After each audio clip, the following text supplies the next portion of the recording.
So here I am with my Davis sweater, and I've worked from the bottom up the required number of inches, and I am about to separate the front and the back sweater. And from this point I'll be working just on the front of the sweater back and forth. So here's my beginning of round marker, and I've knit over the required number of stitches. And then this is going to be my front, and then I'm going to replace the next stitches here onto a barber cord. You could use another piece of scrap yarn if you would like. I'm going to use the barber cord, so I'm going to pull my cord through the remaining stitches until my beginning of round.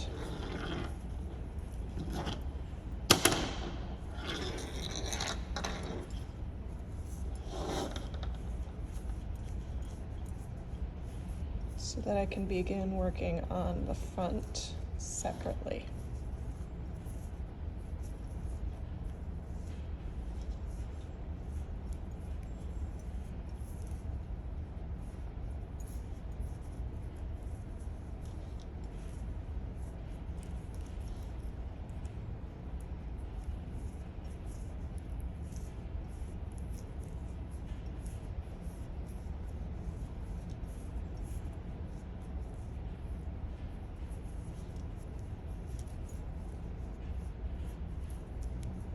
So those were the rest of my stitches up to my beginning of round.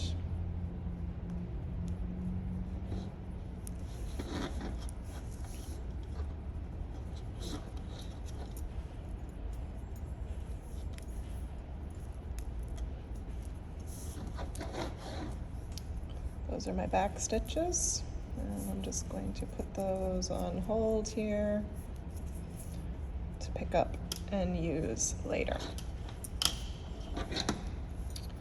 So now I have my front stitches here. This was my beginning of round, and I've worked over to this point. So next step is to start working on the wrong side of our work. So I'm going to flip this around so I'm looking at the wrong side. My purl side is face up. And I need to cast on one stitch here. I'm going to do that with the backwards loop, so I'm just going to flip this quickly one more time to the right side to do a backwards loop. I'm going to cast on one stitch here. I'm just going to wrap the yarn around my thumb and bring that onto the needle. So I've got one stitch there. So now I'm going to turn back so that I'm working on the wrong side, and I'm going to purl all the way across my needle here until I get back to my beginning of round, which is the end of the stitches that I have on my cable. And at that point I'm going to cast on one more stitch at the end here, so then I'll have 2 extra stitches. And when I get back here, I'm going to start knitting there, and then I'm going to be knitting and purling until my piece measures a certain length, and this just depends on the size that you're doing for your armhole. And then I'll get back to beginning the neck shaping and shoulder shaping, and those videos will be coming up soon.